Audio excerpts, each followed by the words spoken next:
మీకు ఈరోజు పోస్ట్‌న ట్రాకర్ యాప్‌లో మనం హోమ్ విజిట్స్ చేసేటప్పుడు మనకి పర్సన్ యొక్క నేమ్ టచ్ చేయగానే మనకి డేటా అంతా కూడా ఇంగ్లీష్‌లో కనిపిస్తుంది కదండీ! సో, మనం తెలుగులో కనిపించాలి అంటే ఏం చేయాలనేది నేను ఇక్కడ మీకు చూపిస్తానండి. ఫస్ట్ మనకి పోస్ట్‌న ట్రాకర్ యాప్ ఓపెన్ చేయగానే పేజ్ అనేది ఇలా కనిపిస్తుంది కదండీ! నెక్స్ట్ మనం హోమ్ విజిట్స్ టచ్ చేయగానే మనకి నెక్స్ట్ పర్సన్ నేమ్ అనేది ఇలా కనిపిస్తుందండి. సో, ఇక్కడున్న పర్సన్ నేమ్‌ని కనుక మనం టచ్ చేస్తే మనకి డేటా అంతా ఇలా కనిపిస్తుందండి. క్వెషన్స్ అన్నీ కూడా మనకు అక్కడ ఉన్న ఇన్ఫర్మేషన్ అంతా కూడా మనకి ఇంగ్లీష్‌లోనే కనిపిస్తుందండి. సో, అట్లా కాకుండా ఇక్కడంతా ఉన్న డేటా అంతా ఇంగ్లీష్‌లోనే కనిపిస్తుంది. ఇక్కడ క్వెషన్స్ కూడా చూడండి మనకి ఇంగ్లీష్‌లోనే కనిపిస్తుంది. సో, మనం హోమ్ విజిట్స్‌కెళ్ళినప్పుడు ఆ ఇంట్లో ఉన్న పేరెంట్స్‌తో మనం మాట్లాడేటప్పుడు ఇంగ్లీష్‌లో క్వెషన్ చదివి మనం తెలుగులో ట్రాన్స్‌లేట్ చేసి వాళ్ళకి చెప్పడం అనేది కొంచెం టైం ప్రాసెస్ కదండీ! అలా కాకుండా మనం తెలుగులో క్వెషన్స్ కనిపించాలంటే ఏం చేయాలి ఇప్పుడు మనం చూద్దాము. మనం ఫస్టు బ్యాక్‌కొచ్చేసి మనం పోస్ట్‌న ట్రాకర్ ఫస్ట్ పేజ్‌కైతే వచ్చేద్దామండి. ఇక్కడ మనకి ఈ ఎడ్జ్‌లో మోర్ బటన్ కనిపిస్తుంది కదా! సో, దీన్ని టచ్ చేద్దాము. దాన్ని టచ్ చేసిన తర్వాత మనకి నెక్స్ట్ ఇలా పేజ్ ఓపెన్ అవుతుంది. ఇక్కడ లాగౌట్ కనిపిస్తుంది కదండీ! దాన్ని టచ్ చేద్దాము. వన్స్ లాగౌట్ టచ్ చేసిన తర్వాత మనకి are you sure you want to logout అని అడుగుతుంది కదండి. మనం ఓకే అనే బటన్ టచ్ చేద్దాము. నెక్స్ట్ మనం ఓకే టచ్ చేయగానే మనకి ఇది నెక్స్ట్ ఇలా పేజ్ అనేది కనిపిస్తుంది.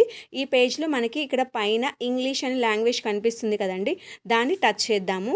వన్స్ దాన్ని టచ్ చేసిన తర్వాత మనకి నెక్స్ట్ పేజ్ అనేది ఇలా కనిపిస్తుంది.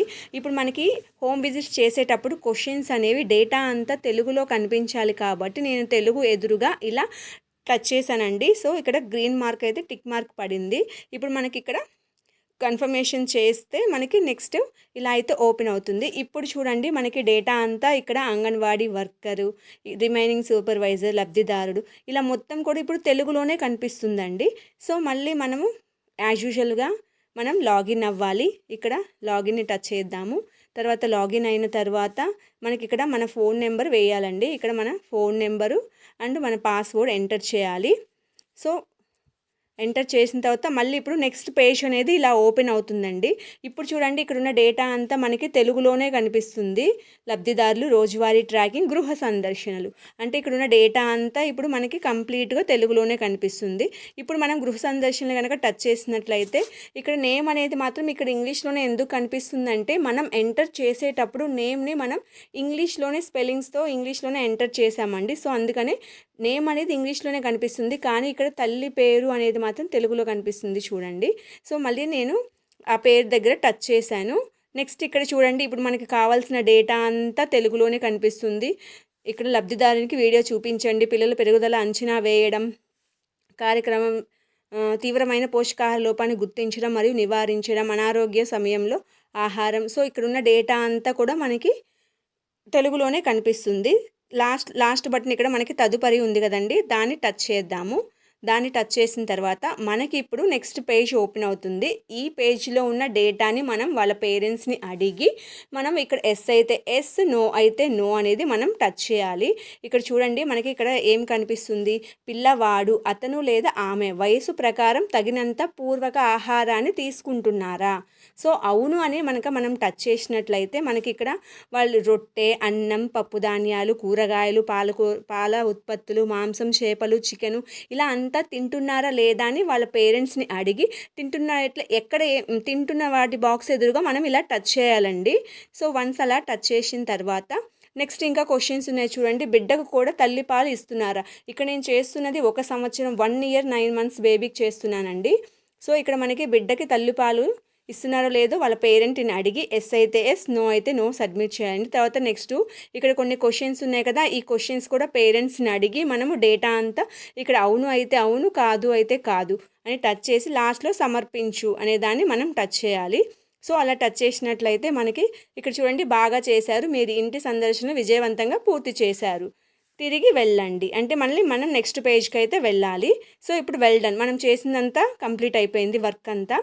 ఇలా చేసిన తరువాత మన ఓన్లీ గృహ సందర్శనలు మాత్రమే తెలుగులో కావాలి. రిమైనింగ్ డేటా అంతా మనకి ఇక్కడ ఉన్న డేటా అంతా కూడా మనకి ఫస్ట్ నుంచి కూడా ఇంగ్లీష్‌లోనే చూడడం అలవాటైపోయింది కదండీ. సో, మళ్ళీ మనం ఏం చేయాలి, మళ్ళీ మనకి రిమైనింగ్ డేటా అంతా యాజ్ యూజువల్‌గా ఇంగ్లీష్‌లోనే కనిపించాలి అంటే మళ్ళీ మనము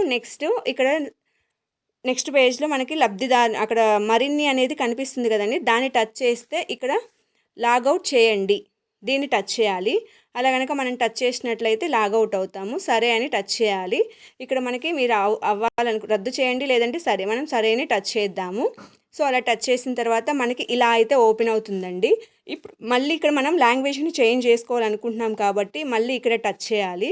సో టచ్ చేస్తే మనకి ఇక్కడ లాంగ్వేజ్ ఇప్పుడు మనకి ఏం కావాలనుకుంటున్నాం, ఇంగ్లీష్ లాంగ్వేజ్లోనే కావాలి. మళ్ళీ డేటా అంతా ఓన్లీ హోమ్ విజిట్స్ చేసేటప్పుడు మాత్రమే మనకి తెలుగులో కావాలి. అదర్వైజ్ మనకు అంతా ఇంగ్లీష్లోనే కనిపించాలి కాబట్టి మళ్ళీ మనం ఏం చేస్తున్నాం, ఇంగ్లీష్ని టచ్ చేసి నిర్ధారించండి టచ్ చేద్దాము. సో మళ్ళీ మనకి నెక్స్ట్ ఇక్కడ ఉన్న డేటా అంతా కూడా యాజ్ యూజువల్గా ఇంగ్లీష్లోనే కనిపిస్తుంది. ఇదిగోండి anganwadi worker, supervisor, beneficiary. So data అంతా కూడా మళ్ళీ మనకి ఇంగ్లీష్లోనే కనిపిస్తుంది. దీంట్లో లాగిన్ అవుదాము. మన phone number, user name, password enter చేస్తాము. తర్వాత యాజ్ యూజువల్గా మనకి మళ్ళీ ఎప్పటిలాగానే పేజ్ అనేది ఇలా కనిపిస్తుంది.